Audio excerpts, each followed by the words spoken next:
আল্লাহ পাকের কাছে সবচাইতে পছন্দনীয় ধর্ম হচ্ছে ইসলাম। এ কথা আমরা সকলেই জানি। পৃথিবীতে যত মানুষ রয়েছে আর যত ধর্ম রয়েছে, সমস্ত মানুষের জন্য আল্লাহ পাক ধর্ম হিসাবে পছন্দ করেছেন একমাত্র ইসলামকে।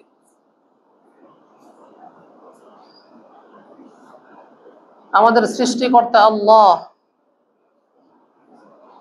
আল্লাহ পাক এই জগৎকে সৃষ্টি করেছেন। আল্লাহ পাক আমাদেরকে সৃষ্টি করেছেন। আল্লাহ পাক সমস্ত সৃষ্টিকুলকে সৃষ্টি করেছেন।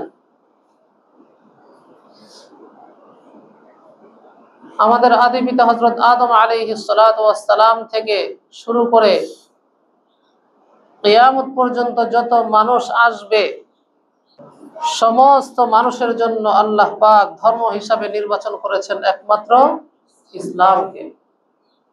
আর এই দিন ইসলামের মেসেজ, ইসলামের বাণী মানুষের দ্বারে দ্বারে পৌঁছে দেওয়ার জন্য আল্লাহ পাক হযরত আদম আলাইহিস সালাতু ওয়াস সালাম থেকে শুরু করে বিশ্বনবী মুহাম্মদুর রাসূলুল্লাহ সাল্লাল্লাহু আলাইহি ওয়াসাল্লাম পর্যন্ত যুগে যুগে অসংখ্য অগণিত নবী রাসূল পৃথিবীর বুকে প্রেরণ করেছেন, যারা মানুষের দ্বারে দ্বারে এ কথা পৌঁছে দিয়েছে যে সমস্ত মানুষ যেন এক আল্লাহ পাকের হুকুম পালন করে, সমস্ত মানুষ যেন ধর্ম হিসাবে একমাত্র ইসলামকেই অনুসরণ করে। কিন্তু মানুষের জন্য যেহেতু আল্লাহ পাক পৃথিবীকে একটি পরীক্ষার কেন্দ্র হিসাবে তৈরি করেছেন, আদম আলাইহিস সালাতু ওয়াস সালামকে তৈরি করে আল্লাহ পাক চাইলে পৃথিবীর বুকে না পাঠাইলেও পারতেন। কিন্তু আল্লাহ পাকের উদ্দেশ্য যেহেতু মানুষের আসল ঠিকানা যদিও জান্নাত, কিন্তু এরপরও মানুষকে একটু যাচাই বাছাই করবেন যে মানুষ দুনিয়ার বুকে গিয়ে তার রবকে মনে রাখে নাকি ভুলে যায়। ওই পরীক্ষাটার জন্য আল্লাহ পাক মানুষকে দুনিয়াতে আসার সিস্টেম রেখেছেন। মানুষ আসছে আল্লাহ পাকের পক্ষ থেকে, আবার আল্লাহ পাকের কাছেই ফিরে যেতে হবে, কোনো সন্দেহ নেই।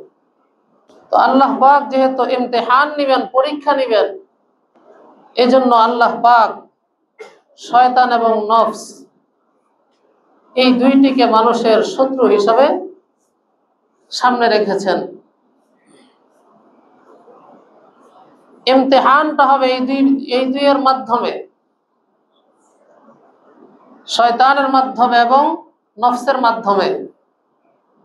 মানুষ কি তার রবকে, আসল সৃষ্টিকর্তাকে এবং সৃষ্টিকর্তা আল্লাহ রব্বুল ইজ্জতের হুকুম আহকামকে পালন করে নাকি ভুলে যায়। আল্লাহ পাক দুনিয়াটাকে সাজিয়েছেন মোহ দিয়ে, সৌন্দর্য দিয়ে, আর ওই সৌন্দর্যের দিকে মানুষ ধাবিত হয়ে যায় নফসের কারণে কিংবা শয়তানের কারণে। তো মানুষের ধর্ম তো একটাই ছিল ইসলাম, কিন্তু নফস আর শয়তানের কারণে মানুষ ইসলাম থেকে দূরে সরে গিয়ে বিভিন্ন সময়ে বিভিন্ন ধর্মে, মানব রচিত বিভিন্ন ধর্মের দিকে তারা ধর্মান্তরিত হয়ে গেছে। আবার যেগুলো ঐশী ধর্ম ছিল সেগুলোর জন্য আল্লাহ পাক নির্দিষ্ট একটি সময় বেঁধে দিয়েছিলেন। মানুষ সময়ের সীমাবদ্ধতার মধ্যেও থাকেনি। মানুষকে যে বলা হয়েছে যে নিজের পক্ষ থেকে যাতে কোনো ধরনের মিশ্রণ না ঘটায়, এই সীমাবদ্ধতার মধ্যেও মানুষ থাকে নাই, যার কারণে আল্লাহ পাকের পক্ষ থেকে আগত ঐশী ধর্মকেও আল্লাহ পাক অচল ঘোষণা করে দিয়েছেন। সবশেষে আল্লাহ রব্বুল ইজ্জত কুরআনুল কারীমের মধ্যে ঘোষণা করে দিয়েছেন, ইন্নাদ দীনা ইনদাল্লাহিল ইসলাম, নিশ্চয়ই আল্লাহ পাকের নিকট মনোনীত গ্রহণযোগ্য ধর্ম একমাত্র ইসলাম। আমি আপনাদের সম্মুখে এই ভূমিকাটা পেশ করার যে কারণ সেটা হলো, আমরা না চাইলেও এটাই সত্য যে ইসলাম যদিও আল্লাহ পাকের কাছে একমাত্র গ্রহণযোগ্য ধর্ম, কিন্তু পৃথিবীতে ইসলাম ধর্ম ছাড়াও আরো অনেক ধর্ম আছে, আছে কিনা নাই? ওই সমস্ত ধর্ম আল্লাহ পাকের কাছে গ্রহণযোগ্য হবে নাকি হবে না? কোন ধর্মের কোনো গ্রহণযোগ্যতা নেই। তো মুসলমানদের করণীয় হচ্ছে সদা সর্বদা আল্লাহ পাকের হুকুমের উপর থাকা। মুসলমান যখন আল্লাহ রসুলের হুকুমের বাহিরে যাবে, তখন সে বিভিন্ন ধরনের বিপদ আপদের সম্মুখীন হবে। বাংলাদেশ এমন একটি রাষ্ট্র, যেই রাষ্ট্রে বিভিন্ন ধর্মের মানুষ বসবাস করে। যখন কোনো এলাকা এমন হবে যেখানে শুধু মুসলমানরাই বসবাস করে না, বরং মুসলমানদের পাশাপাশি অন্যান্য ধর্মাবলম্বীরাও বসবাস করে, তখন সেখানে দুই সুরত। একটা সুরত হচ্ছে মুসলমানদের আধিপত্য থাকবে, ইসলামী শাসন ব্যবস্থা থাকবে, আর ওই মুসলমানদের আধিপত্যের ছায়াতলে অমুসলিমরা নিরাপদে বসবাস করবে। যেখানে অমুসলিমদের পক্ষ থেকে ধর্মীয় কোনো বাড়াবাড়ি, কোনো লড়াই, কোনো বিদ্রোহ থাকবে না, কোনো জুলুম নির্যাতন থাকবে না। এটা হচ্ছে এক পরিবেশ। আরেক পরিবেশ হচ্ছে এমন এলাকা, এমন ভূমি, এমন ভূখণ্ড যেখানে বিভিন্ন ধর্মের মানুষ বসবাস করে, আর সেখানে ধর্মীয়ভাবে পরস্পরের মধ্যে দ্বন্দ্ব, যুদ্ধ বিগ্রহ এগুলো লেগে আছে, যেখানে জুলুম আর নির্যাতনের পরিবেশ রয়েছে। এটা হচ্ছে আরেক স্রোত। এই দুই স্রোতের জন্য দুই ধরনের বিধান আল্লাহ পাকের পক্ষ থেকে। যেখানে মুসলমানরা নিরাপদে বসবাস করবে, যেখানে মুসলমান আর অমুসলমানের মধ্যে ধর্মীয় কোনো লড়াই থাকবে না, জুলুম আর নির্যাতনের কোনো আচার আচরণ থাকবে না, পরিবেশ থাকবে না, সেখানে মুসলমানরা অমুসলমানদের সাথে সুন্দর আচরণের সাথে থাকবে, ভালো ব্যবহারের সাথে থাকবে, ইনসাফের সাথে থাকবে, পারস্পরিক এক হৃদ্যতাপূর্ণ পরিবেশ, সুন্দর পরিবেশের মাধ্যমে সমাজ কায়েম করবে, জীবন পরিচালনা করবে। আর যেখানে মুসলমান আর অমুসলমানের মধ্যে লড়াই থাকবে, নির্যাতনের পরিবেশ থাকবে, সেখানের ক্ষেত্রে আল্লাহ পাকের পক্ষ থেকে বিধান হচ্ছে মুসলমানরা অমুসলমানদেরকে দাওয়াত দিবে। যদি দাওয়াত গ্রহণ করে ইসলামের, তাহলে তো ভালো, আর তা না হলে যুদ্ধের মাধ্যমে হক আর বাতিল দুইটার মধ্যে আল্লাহ পাক ফয়সালা, চূড়ান্ত ফয়সালা করে দিবেন। তো আমরা যে পরিবেশে আছি, বাংলাদেশ 1971 সনে স্বাধীনতা লাভ করে, এরপর থেকে প্রায় 54 বছর অতিবাহিত হয়ে গেল। এই 54 বছরের মধ্যে মুসলমানরা সব সময়, যেহেতু বাংলাদেশ সংখ্যাগরিষ্ঠ মুসলিম রাষ্ট্র, যেখানে মুসলমানরাই সংখ্যায় অধিক আর অন্যান্য ধর্মাবলম্বীরা সংখ্যালঘু, যার কারণে সব সময় মুসলমানরা তাদের ইসলামের যে শিক্ষা, সেই শিক্ষা অনুসারে অমুসলিমদের সাথে সদা সর্বদা সুন্দর আচরণ উপহার দিয়ে বসবাস করে আসছে। কথা ঠিক না ঠিক? কিন্তু অত্যন্ত দুঃখের সাথে বলতে হয়, অত্যন্ত আফসোসের সাথে বলতে হয়, মুসলমানরা যতই অমুসলিমদের মন জুগিয়ে চলার চেষ্টা করছে, তাদের সাথে সুন্দর ব্যবহার, সুন্দর আচরণ উপহার দিয়ে বসবাস করার চেষ্টা করছে, ততই অমুসলিমরা এটাকে সুযোগ হিসাবে কাজে লাগিয়ে মুসলমানদের উপর দিন দিন চড়াও হয়ে যাচ্ছে। কথা ঠিক না ঠিক? আমরা দীর্ঘদিন যাবৎ দেখতে পাচ্ছি হিন্দুরা কিছুদিন পর পর একের পর এক মুসলমানদের ধর্মীয় অনুভূতিতে আঘাত হানতেছে। কখনো মসজিদের উপর আক্রমণ করতেছে, কখনো ধরে নিয়ে এসে জুলুম আর নির্যাতন করে হত্যা করে ফেলতেছে, কখনো আবার মুসলিম মা বোনদের ইজ্জত আবরু নিয়ে ছিনিমিনি খেলতেছে। আমি কোনো ধরনের উস্কানিমূলক কথা বলতে চাই না, আমি শুধুমাত্র আপনাদেরকে সতর্ক করার জন্য নিজেদের মধ্যে কিছু আলোচনা করতেছি, যাতে করে আমাদের মধ্যে সচেতনতা আসে, আমরা যাতে সতর্ক হই, আমরা যাতে নিজেদের গা ভাসিয়ে না দেই, আমরা যাতে নিজেদের পরিচয়কে ভুলে না যাই। আমাদেরকে সতর্ক হতে হবে, সচেতন হতে হবে। মুসলমানরা সব সময় চেয়েছে সুন্দর আচরণ উপহার দেওয়ার জন্য। ইতিহাস এটাই সাক্ষী। আজ তাদের যে সকল কর্মকাণ্ড আমাদের সামনে স্পষ্ট, এরকম একটা আচরণও আমাদের পক্ষ থেকে তাদের বিরুদ্ধে তারা একটাও দেখাতে পারবে না। এক্ষেত্রে অমুসলিমদের মধ্য থেকে বিশেষভাবে যারা সবচেয়ে বিদ্বেষপূর্ণ ভাব প্রকাশ করছে, শত্রুতামূলক আচার আচরণ যাদের পক্ষ থেকে প্রকাশ পাচ্ছে, তারা হলো হিন্দুদের এক উগ্রবাদী গোষ্ঠী। তার নাম হচ্ছে ইসকন। তার নাম কি? ইসকন। ইসকন এটি একটি জঙ্গি সংগঠন, উগ্রবাদী সংগঠন।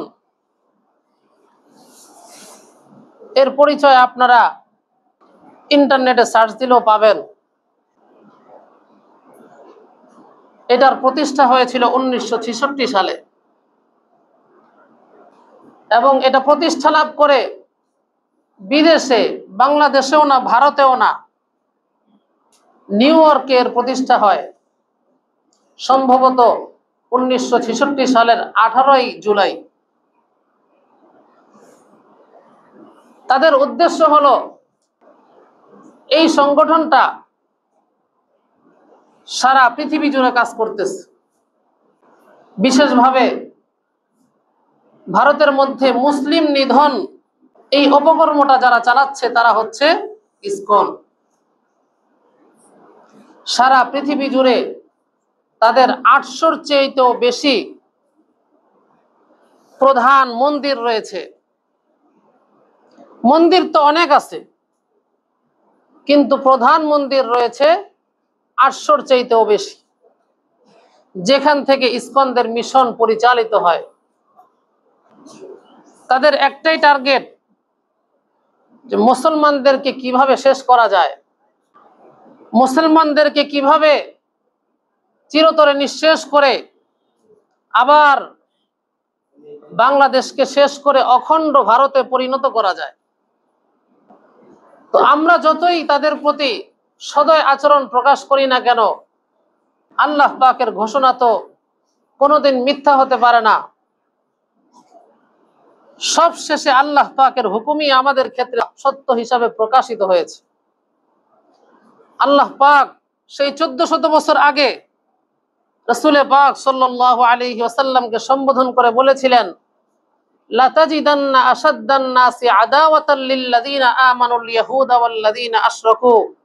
হে নবী, আপনি মুসলমানদের প্রতি কঠোরভাবে সবচাইতে শত্রুতামূলক আচরণকারী হিসাবে পাবেন ইহুদি এবং মুশরিকদেরকে। ইহুদি এবং মুশরিকদেরকে। মুশরিক কারা? হিন্দুরা, যারা মূর্তি পূজা করে, সরাসরি আল্লাহ পাকের সাথে শরীক করে, তারাই তো হিন্দু।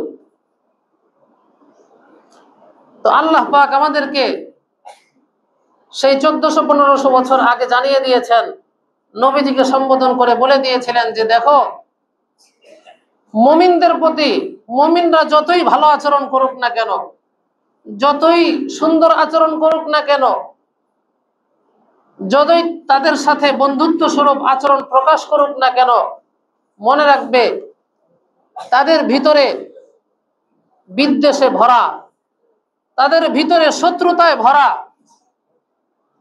অমুসলিম অনেকেই থাকতে পারে, অনেকেই আছে, বিভিন্ন ধর্মাবলম্বী আছে, কিন্তু মুসলমানদের প্রতি সবচেয়ে বিদ্বেষ এবং শত্রুতামূলক অবস্থা পাবে ইহুদি এবং মুশরিকদের মাঝে। মুহতারাম হাজিরিন, ইসকন সংগঠনটি চাচ্ছে ইন্ডিয়া যেমন মুসলমানরা সংখ্যালঘু আর হিন্দুরা হলো সংখ্যাগরিষ্ঠ, ওখানে তারা যেইভাবে জায়গায় জায়গায় মুসলিম নিধন করছে, এর বিপরীত আচরণটা তারা বাংলাদেশে এর প্রতিফলন ঘটাতে চাচ্ছে। সিস্টেম কি হবে? ইন্ডিয়ার অবস্থা তো হচ্ছে হিন্দুরা সংখ্যাগরিষ্ঠ, মুসলমানরা সংখ্যালঘু, আর বাংলাদেশে তো এর উল্টা, মুসলমানরা সংখ্যাগরিষ্ঠ আর হিন্দুরা সংখ্যালঘু। তাহলে এর সিস্টেম করতে হবে এই যে মাঝে মাঝেই সিস্টেম অনুসারে রুটিন মাফিক কিছুদিন পর পর এক একটা অপকর্ম ঘটাবে, এমন অপকর্ম ঘটাবে অর্থাৎ মুসলমানদের ধর্মীয় অনুভূতিতে আঘাত হানবে, মুসলমানদের উপর চড়াও হবে। আর মুসলমানরা যেহেতু সংখ্যাগরিষ্ঠ, তখন মুসলমানরা হিন্দুদের প্রতি ক্ষেপে যাবে।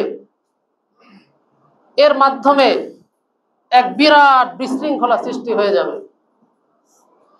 তখন তারা পৃথিবীর সামনে তুলে ধরতে পারবে যে এই যে বাংলাদেশে সংখ্যালঘুরা নির্যাতিত অবস্থায় আছে, আপনি আমার উপর আঘাত করলেন, তো আমি আপনার উপর চড়াও হব নাকি হব না? হওয়াটাই তো স্বাভাবিক।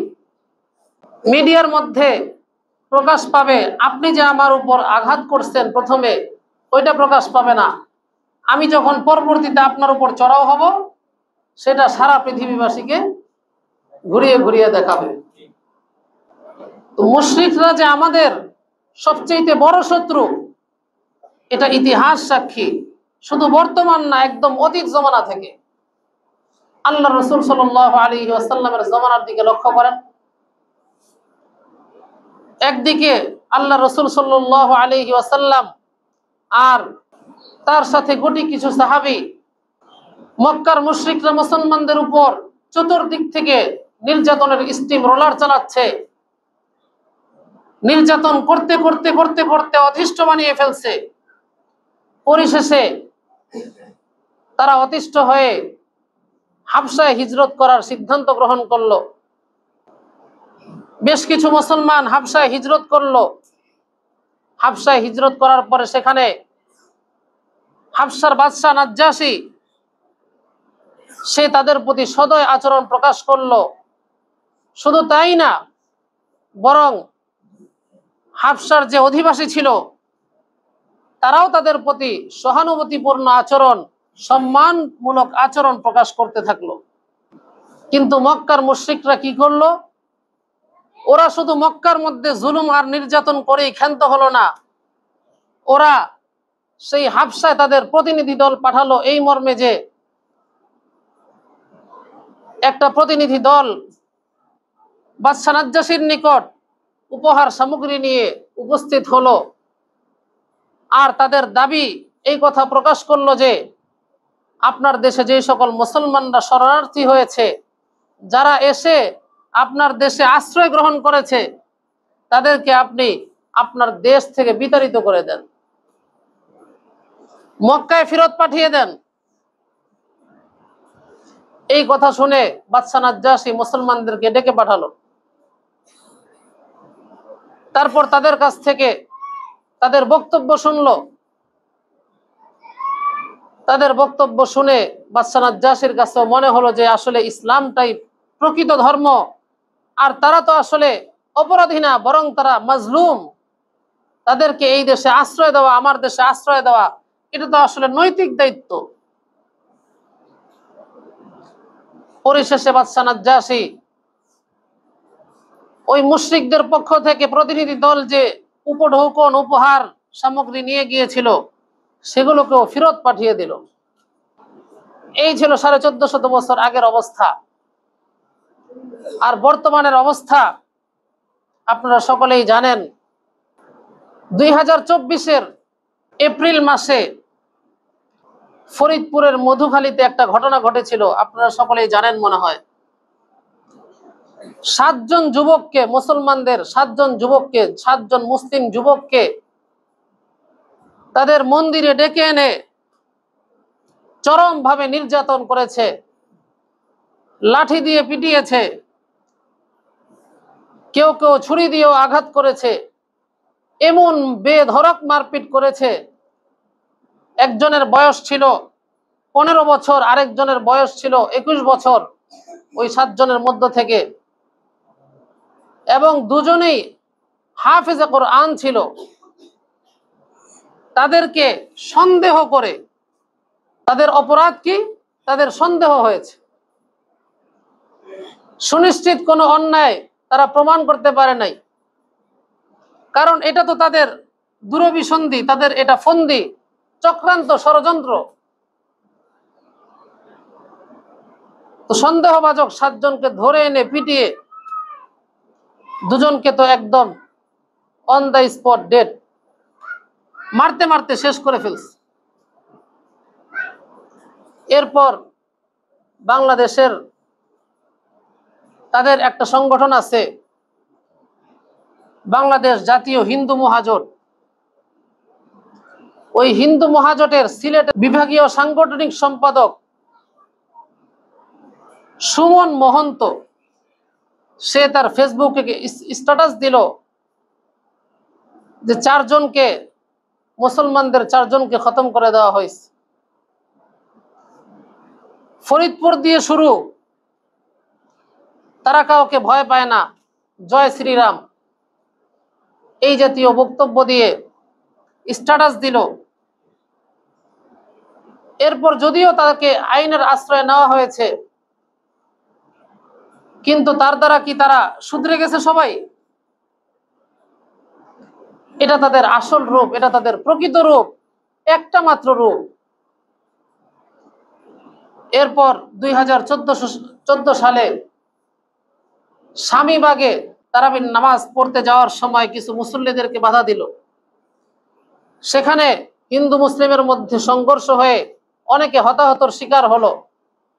এরপর 2016-তে সিলেটে এক মন্দির থেকে, ইসকনের এক মন্দির থেকে মসজিদের পার্শ্ববর্তী মসজিদের মুসল্লিদের উপর গুলি বর্ষণের ভিডিও ভাইরাল হইল। ঠিক এমনি ভাবে 2016-তে এক মসজিদের ইমাম সাহেব ইসকনদের সম্পর্কে স্ট্যাটাস দেওয়ায় মসজিদের ইমামকে হত্যা করা হলো। আর রিসেন্টলি যে ঘটনা ঘটেছে সেটা হলো, আপনারা সকলেই হয়তোবা জেনে থাকবেন, গাজীপুরের টঙ্গী TNT কলোনি মসজিদের ইমাম ও খতিব হুজুর তার বয়ানের মাধ্যমে মুসলমানদেরকে ইসকনদের অপতৎপরতা সম্পর্কে সতর্ক করার কারণে মসজিদের বারান্দায় এবং তার বাসায় হুজুরের ছবি আকৃতি একটা রূপ দিয়ে ছবি অঙ্কন করে, যে অঙ্কনের মাধ্যমে, যে চিত্রের মাধ্যমে প্রকাশ পাচ্ছে যে ইনি একজন হুজুর, যার দাড়ি আছে, টুপি আছে, পাগড়ি আছে, পাঞ্জাবি আছে, এবং ওই ছবির উপর তরবারি গলার মধ্যে একে রাখছে। এরপর আরো বিভিন্ন কথাবার্তা লিখে চিঠি পাঠানো হয়েছে যে তাকে পরিবার থেকে বিচ্ছিন্ন করে দেওয়া হবে, তাকে পাগল বানিয়ে ছাড়া হবে।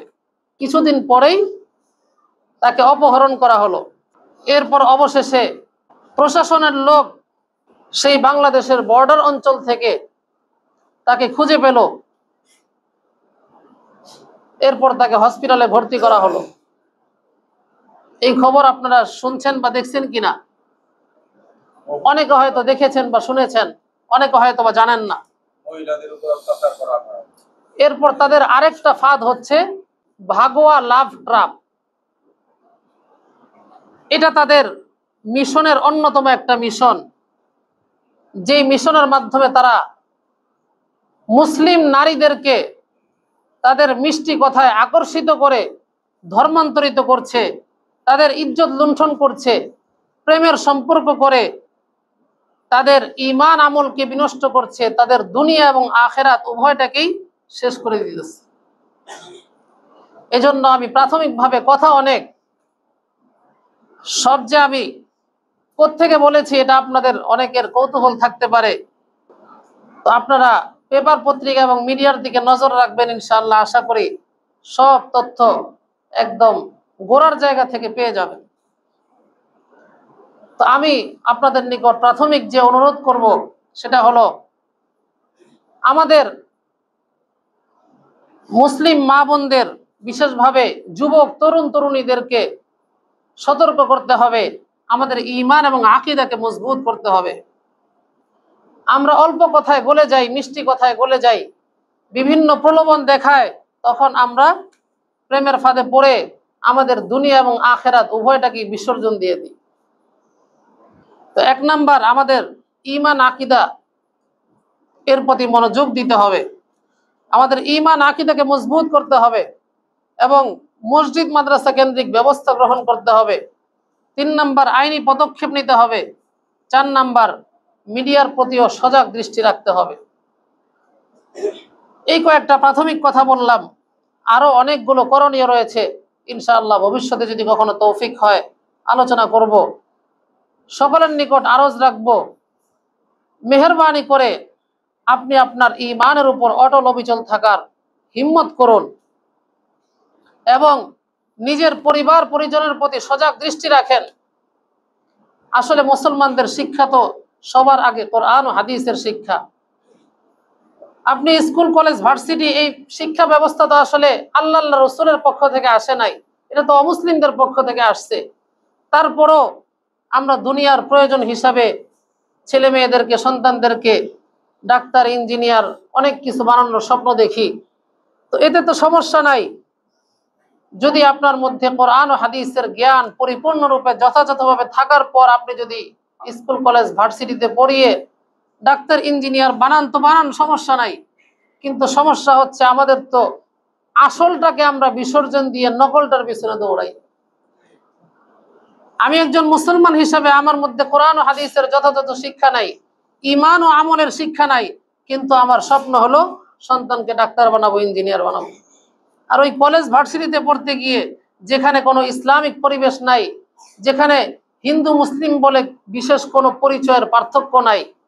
কারণ ঢাকা ইউনিভার্সিটি মুসলমানদের অর্থে যেটা প্রতিষ্ঠিত, মুসলমানদের অর্থে যেটা পরিচালিত, আজকে এমন করুণ অবস্থা যে সেখানে রমজানুল মুবারক মাসে একটা ইফতার মাহফিল করবে মুসলমান ছাত্ররা, সেখানে